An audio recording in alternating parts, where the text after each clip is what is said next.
그리스도님 참여소서. 주여 주여 생명이신 그리스도님 참여 받으소서. 주님이 말씀하신다. 나는 부활이요 생명이다. 나를 믿는 사람은 영원히 죽지 않으리라.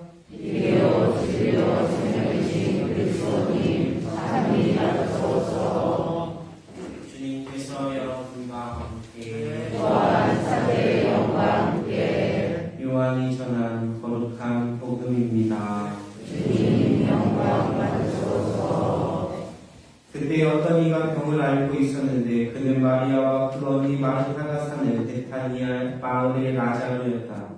마리아는 주님께 향유를 붓고 자기 머리카락으로 그분의 발을 닦아드린 여자인데 그의 오빠 라자로가 병을 앓고 있었던 것이다. 그리하여 그 자매가 예수님께 사람을 보내어 주님께서 사랑하시는 이가 병을 앓고 있습니다 하고 말하였다. 예수님께서 그 말을 듣고 이르셨다. 그 병은 죽을 병이 아니라 오히려 하느님의 영광을 위한 것이다. 그 병으로 말미암아 하느님의 아들이 영광스럽게 될 것이다. 예수님께서는 마르타와 그 여동생과 라자로를 사랑하셨다. 그러나 라자로가 병을 앓고 있다는 말을 들으시고도 계시던 곳에 이틀을 더 머무르셨다. 예수님께서는 그런 이해한 제자들에게 다시 유다로 가자 하고 말씀하셨다. 제자들이 스승에게 스승님 바로 얼마 전에 유다인들이 스승님께 돌을 던지려고 하였는데 다시 그리로 가시렵니까 하자 예수님께서 대답하셨다. 낮은 12시간이나 되지 않느냐. 사람이 낮에 걸어다니면 이 세상의 빛이 봄으로 어디에 걸려 넘어지지 않는다. 그러나 밤에 걸어다니면 그 사람 안에 빛이 없으므로 걸려 넘어진다. 이렇게 말씀하신 다음에 이어서 우리의 친구 라자로가 잠들었다. 내가 가서 그를 깨우겠다 하고 그들에게 말씀하셨다. 그러자 제자들이 예수님께 주님 그가 잠들었다면 곧 일어나겠지요 하였다. 예수님께서는 라자로가 죽었다고 하셨는데 제자들은 그냥 잠을 잔다고 말씀하시는 것으로 생각하였다. 그제야 예수님께서 그들에게 분명히 이르셨다. 라자로는 죽었다. 내가 거기 없었으므로 너희가 믿게 될 터이니 나는 너희 때문에 기쁘다. 이제 라자로에게 가자. 그러자 쌍둥이라고 불리는 토마스가 동료 제자들에게 우리도 스승님과 함께 죽으러 갑시다 하고 말하였다. 예수님께서 가서 보시니 라자로가 무덤에 묻힌 지 벌써 나흘이나 지나 있었다. 베타니아는 예루살렘에서 15스타디움쯤 되는 곳 가까운 곳이어서 많은 유다인이 마르타와 마리아를 그 오빠이 때문에 위로하러 와 있었다. 마르타는 예수님께서 오신다는 말을 듣고 그분을 맞으러 나가고 마리아는 그냥 집에 앉아 있었다. 마르타가 예수님께 말하였다. 주님께서 여기 계셨더라면 제 오빠가 죽지 않았을 것입니다. 그러나 하느님께서는 주님께서 청하시는 것을 무엇이나 들어주신다는 것을 저는 지금도 알고 있습니다. 예수님께서 마르타에게 내 오빠는 다시 살아날 것이다 하시니 마르타가 마지막 날 구할 때 오빠도 다시 살아나리라는 것을 알고 있습니다 하였다. 그러자 예수님께서 그에게 이르셨다. 나는 부활이요 생명이다. 나를 믿는 사람은 죽더라도 살고 또 살아서 나를 믿는 모든 사람은 영원히 죽지 않을 것이다. 너는 이것을 믿느냐? 마르타가 대답하였다. 예 주님, 저는 주님께서 이 세상에 오시기로 되어 있는 메시아시며 하느님의 아드님이심을 믿습니다. 이렇게 말하고 나서 마르타는 돌아가 자기 동생 마리아를 불러 스승님께서 오셨는데 너를 부르신다 하고 가만히 말하였다. 마리아는 이 말을 듣고 얼른 일어나 예수님께 갔다. 예수님께서는 마을로 들어가지 않으시고 마르타가 당신을 맞으러 나왔던 곳에 그냥 계셨다. 마리아와 함께 집에 있으면서 그를 위로하던 유다인들은 마리아가 급히 일어나 나가는 것을 보고 그를 따라갔다. 무덤에 가서 울려는 줄 알았던 것이다. 마리아는 예수님께서 계신 곳에 가서 그분을 뵙고 그 발에 엎드려 주님께서 여기 계셨더라면 제 오빠가 죽지 않았을 것입니다 하고 말하였다.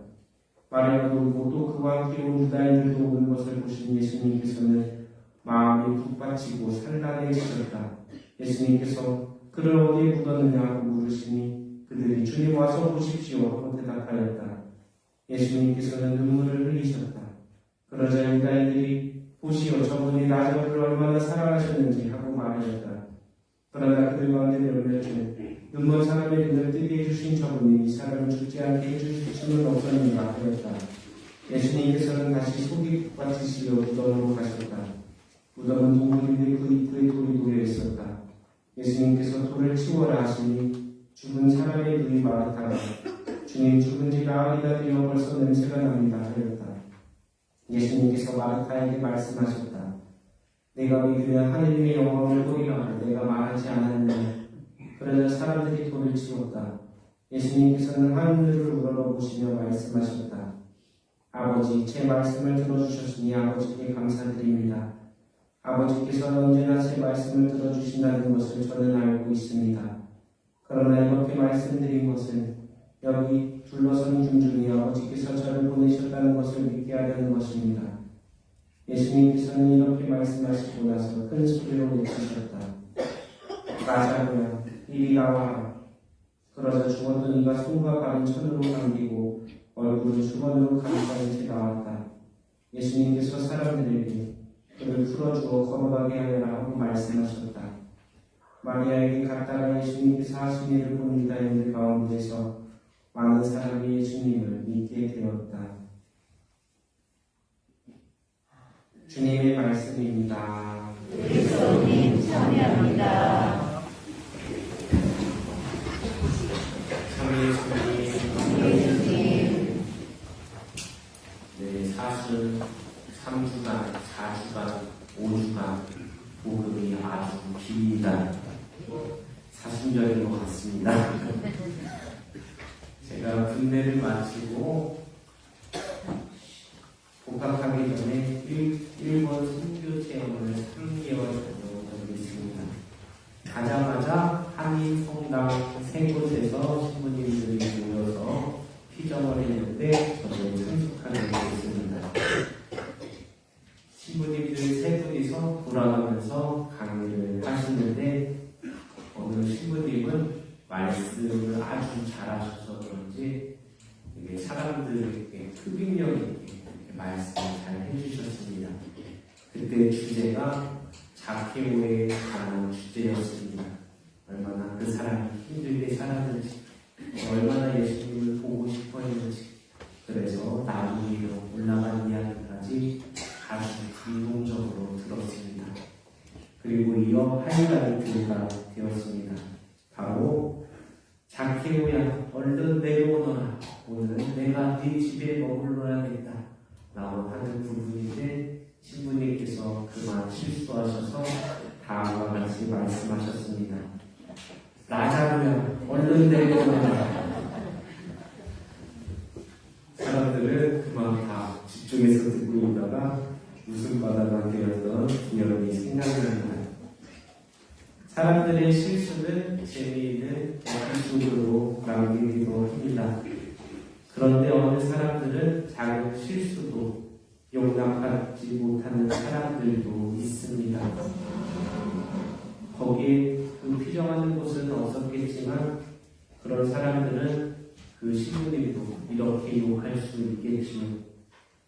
아니, 신부님이 왜 라자루랑 자케오도 구별을 못해서 헷갈려서 강의 분위기를 망가뜨리지? 원숭이도 나무에서 떨어질 수 있거든 실수한 원숭이도 나무날 사람입니다.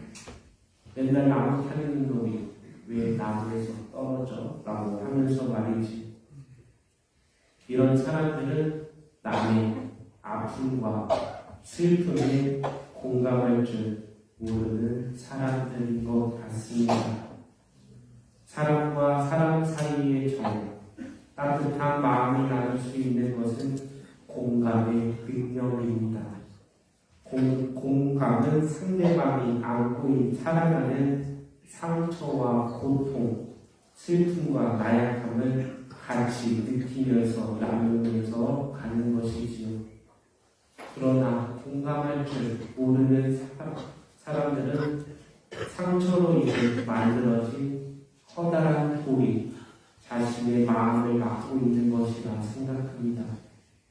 사람 사이에 소통이 되고 마음을 나누어야 사람답게 살아갈 수 있는데 분노와 미움으로 생긴 돌이 꽉 막고 있어서 소통을 막으니 제대로 살아가는 것 같지 않습니다.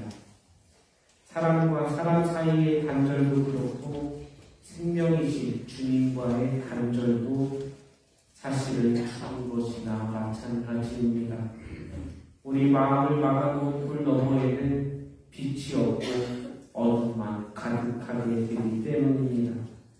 라자로의 무덤처럼 사람의 생기가 없고 죽음의 냄새가 가득하게 될 것입니다.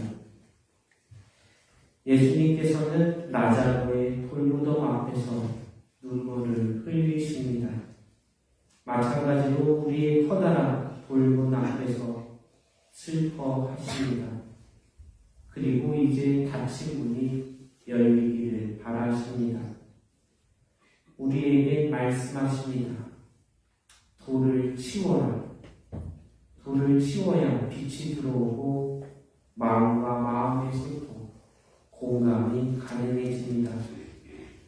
예수님께서는 그렇게 우리 마음의 돌이 치워지기를 바라고 계십니다.